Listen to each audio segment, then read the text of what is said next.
कई ऐसी murder mystery है हमारे देश में जो आज तक नहीं सुलझी है। आज की कहानी भी ऐसी ही एक मर्डर मिस्ट्री है जो एक मिस्ट्री है।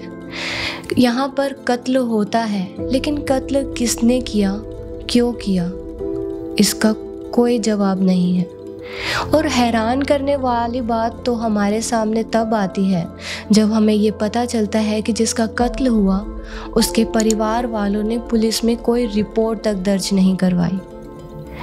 ये कहानी है 70-80 के दशक के पंजाबी म्यूजिक इंडस्ट्री में तहलका मचाने वाले सिंगर अमर सिंह चमकीला की। आखिर इतने बड़े सिंगर की हत्या क्यों कर दी गई? अमर सिंह चमकीला और उनके साथियों को गोली मारकर क्यों मारा गया? आखिर इसके पीछे क्या कारण था? तो हमारे साथ इस वीडियो में लास्ट तक बने रहें और जानें कि अमर सिंह चमकीला की हत्या का क्या कारण हो सकता है। Please subscribe to our channel. मैं हूं कोमल और आप देख रहे हैं स्टूडियो अड्डा। आज हम बात करेंगे अमर सिंह चमकीला की कहानी के बारे में कि अमर सिंह चमकीला की कहानी क्या है और अमर सिंह चमकीला को क्यों मारा गया। अमर सिंह चमकीला का जन्म 1 जुलाई 1960 को बेहद ही गरीब और दलित परिवार में हुआ था। बचपन में उनका नाम था धनीराम, लेकिन जब वो पंजाब की म्यूज़िक इंडस्ट्री में आए तो उनका नाम अमर सिंह चमकीला पड़ गया। जैसे ही उनके नाम में चमकीला है वैसे ही वो म्यूज़िक इंडस्ट्री में भी चमके और उनके सामने जो भी सिंगर थे वो पानी कम, यानी कि उनके सामने वो फेल हो गए। अमर सिंह चमकीला अपने नाम की तरह ही चमकते रहे और चमकने से वो ऐसी बुलंदियों पर पहुंच गए कि उनको वहां से वापस लाना बहुत मुश्किल था। अमर सिंह चमकीला शुरुआत में एक इलेक्ट्रीशियन बनना चाहते थे, लेकिन उस समय उनके साथ कोई भी काम नहीं करना चाहता था, इसलिए उनको कहीं पर भी काम नहीं मिला। बाद में उन्होंने लुधियाना की एक कपड़ा मिल में काम ढूंढ लिया और वहाँ पर काम करते करते उन्होंने हारमोनियम बजाना और तबला बजाना सीख लिया और इनके साथ साथ उन्होंने गाना भी शुरू कर दिया था वहाँ पर। अमर सिंह चमकीला के टैलेंट को पंजाब के धुरंधर सिंगर सुरेंद्र सिंडा ने पहचाना था।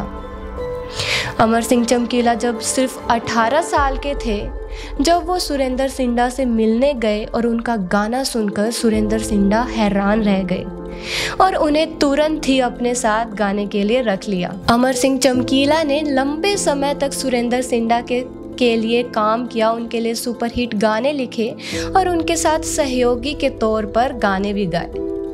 लेकिन ये वो ज़माना था जब गाने लिखने के लिए बहुत कम पैसे मिला करते थे और पैसों की तंगी होने के कारण वो इसको छोड़ना चाहते थे। वो सुरेंद्र सिंडा से अलग होना चाहते थे, लेकिन सुरेंद्र सिंडा के साथ काम करते करते उन्होंने म्यूज़िक इंडस्ट्री में अपना एक नाम बना लिया था। परिवार में पैसों की तंगी होने के कारण अमर सिंह चमकीला ने सुरेंद्र सिंडा से अलग होने का फैसला किया और 1978 में अमर सिंह चमकीला ने खुद गाना गाने का फैसला किया और वो लाइव शोज़ भी करने लगे। 1980 में अमर सिंह चमकीला ने अपना पहला म्यूज़िक एल्बम लॉन्च किया जिसमें उनके साथ थी फीमेल सिंगर सुरेंद्र सोनिया। ये एल्बम लोगों ने बहुत पसंद किया। बाद में वो धीरे धीरे लोकप्रिय गायक बनते गए और धीरे धीरे फीमेल सिंगर्स के साथ वो गाने गाते गए, लेकिन उन्होंने एक album female singer Amarjot Kaur के साथ किया और उनका वो एल्बम सुपर हिट हो गया। उसके बाद अमर सिंह चमकीला का वो दौर स्टार्ट हुआ जो अमर सिंह चमकीला ने कभी सोचा तक नहीं था। अमर सिंह चमकीला सभी में लोकप्रिय बन गए, सब पूरे पंजाब में वो सबके लोकप्रिय गायक बन गए। और ये वो टाइम था जब अमर सिंह चमकीला को खुद से पंजाब में शो करने के लिए स्टेज मिलने लगी थी। वो साल के 365 दिनों में 366 शोज़ कर जाते थे। वो एक दिन में कई शोज़ करते थे। और शोज़ करते करते वो पंजाब से बाहर निकले। अमेरिका, दुबई, कनाडा और भारत के भी कई अन्य देशों में उन्होंने लाइव परफॉर्मेंस भी दी। ये वो ज़माना था जब बाकी के सिंगर्स 500 से 1000 रुपये गाना गाने के लिया करते थे, लेकिन उस समय अमर सिंह चमकीला शादियों में गाने के लिए 4000 रुपये चार्ज करने लगे थे। और हैरान करने वाली बात तो ये थी कि 1980 से 1988 तक सिर्फ एक ही सिंगर को सारे शोज़ मिलने लगे थे, और वो सिंगर थे अमर सिंह चमकीला। अमर सिंह चमकीला की लोकप्रियता के तले बाकी सिंगर्स दबने लगे थे। बाकी सिंगर्स बेरोजगार हो गए थे, वो अपने इस म्यूज़िक प्रोफेशन को छोड़ रहे थे। इसी बीच अपनी लोकप्रियता के बीच अमर सिंह चमकीला ने 23 मई 1983 को अमरजोत कौर से शादी की, और ये उनकी शादी उनकी लव मैरिज थी। लेकिन बाद में एक ऐसा दौर आया कि इस चमकते हुए सितारे को किसी की नज़र लग गई, और कुछ ऐसा हुआ जो किसी ने कल्पना भी नहीं की थी। 1988 में पंजाब के मेहरामपुर में उनका एक स्टेज शो था। उस स्टेज शो पर लोगों की भीड़ उमड़ रही थी। मैदान में पैर रखने को भी जगह नहीं थी, और लोग बेताब थे अमर सिंह चमकीला और अमरजोत कौर को वहां पर देखने के लिए। उनकी एक झलक पाने को लोग बेकरार रहते थे, और लोगों का इंतज़ार ख़त्म हुआ दोपहर के 2 बजे, जब अमर सिंह चमकीला, उनकी पत्नी अमरजोत कौर और उनके बाकी के 3 टीम मेंबर्स वहां पर पहुंचे। जब वो स्टेज के पास पहुंच रहे थे तो लोग उनको देखने के लिए बहुत ही ज़्यादा बेताब हो रहे थे। जैसे ही वो स्टेज के पास पहुंचे तो भीड़ में से एक मोटरसाइकिल आती है, और उस मोटरसाइकिल पर 3 युवक सवार थे। वहाँ पर लोगों ने सोचा कि ये कोई अमर सिंह चमकीला का फ़ैन है जो उनसे मिलना चाहता है, लेकिन लोगों की गलतफहमी थोड़ी ही देर में दूर हो गई जब उन्होंने देखा कि उन तीनों युवकों के हाथ में खतरनाक हथियार हैं। वो तीनों युवक अमर सिंह चमकीला के सामने आए, और अमर सिंह चमकीला, उनकी पत्नी अमरजोत कौर और उनकी टीम पर गोलियां बरसानी शुरू कर दी। उन सभी को दर्जनों गोलियां लगी, और वो सभी वहीं पर मारे गए।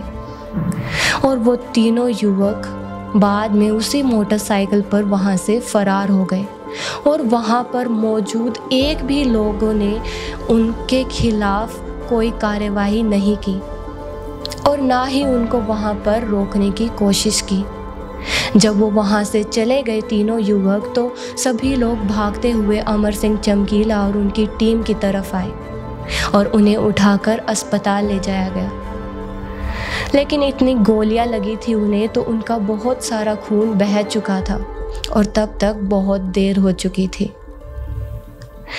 अमरजोत कौर, अमर सिंह चमकीला और उनके 2 साथी मारे गए, लेकिन उनमें से एक साथी बच गया क्योंकि उनको सिर्फ एक गोली लगी थी। अमर सिंह चमकीला समेत 3 और लोग मारे गए जो उनकी टीम मेंबर्स ही थे। पूरे पंजाब में शोक का माहौल फैल गया। पूरा पंजाब शोक के गम में डूब गया। लेकिन इसी बीच एक सवाल उठा कि आखिर इतने बड़े सिंगर को क्यों मारा गया, कि अमर सिंह चमकीला को इतनी बेरहमी से गोली मारकर उनकी हत्या क्यों कर दी गई। लेकिन इसी बीच एक बड़ा सवाल उठता है कि अमर सिंह चमकीला की मौत हुई, लेकिन जो उनके कातिल थे उनके खिलाफ कोई भी रिपोर्ट दर्ज नहीं करवाई गई। यहाँ तक कि उनके परिवार में भी किसी ने उनके खिलाफ कोई रिपोर्ट दर्ज नहीं करवाई। आखिर इसके पीछे क्या कारण हो सकता है कि पंजाब में कोई भी एक भी ऐसा इंसान नहीं था जो अमर सिंह चमकीला और उनकी टीम मेंबर्स के खिलाफ, जो उनकी हत्या हुई, उनके खिलाफ कोई रिपोर्ट दर्ज करवा सके। और पुलिस ने भी इस पर कोई ज़्यादा कार्यवाही नहीं की, ना ही उनके कातिलों को ढूंढने की कोशिश की और ना ही इस केस पर ज़्यादा ध्यान दिया। उन्होंने इस मामले की फाइल बनाई और उस फाइल को धूल खाने के लिए छोड़ दिया। साल बीतते गए, लेकिन ये सवाल अभी भी वही था कि अमर सिंह चमकीला की मौत क्यों हुई थी। 1 साल बीता, 2 साल बीता, 3 दशक बीत गए, लेकिन सवाल वही का वही। इनको इंसाफ नहीं मिला। अमर सिंह चमकीला को इंसाफ नहीं मिला। उनकी वो फाइल भी धूमिल होती चली गई और इनका ये इंसाफ भी धूमिल होता चला गया।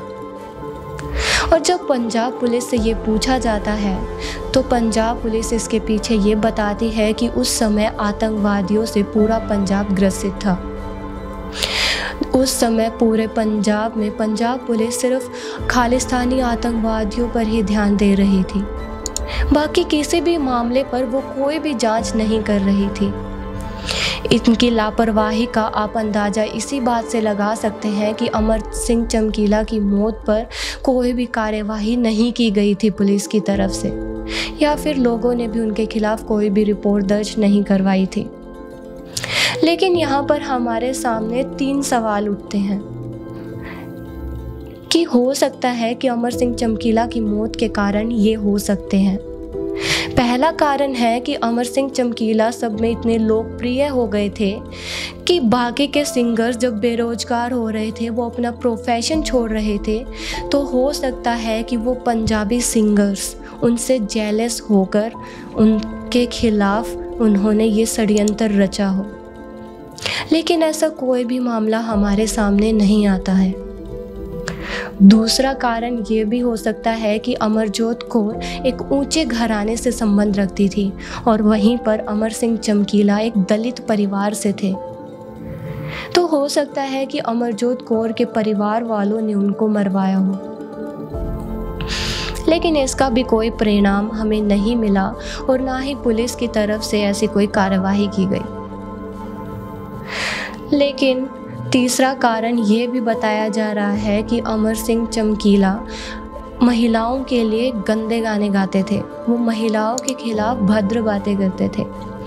तो हो सकता है कि लोगों ने ही अमर सिंह चमकीला को मरवा दिया हो, क्योंकि वो उस टाइम पर अपने टाइम से एडवांस में गाने गाते थे। भाई, अब इसका सवाल हमारे पास नहीं है कि अमर सिंह चमकीला को क्यों मारा गया और इसका क्या कारण था। अगर आपको हमारी ये वीडियो अच्छी लगी तो हमारे चैनल को आप लाइक, शेयर और सब्सक्राइब कर लीजिए और हमें कमेंट सेक्शन में ज़रूर बताइएगा कि आपको ये स्टोरी कैसी लगी। और ऐसी और भी स्टोरीज़ देखने के लिए आप बने रहिए हमारे साथ स्टूडियो अड्डा पर।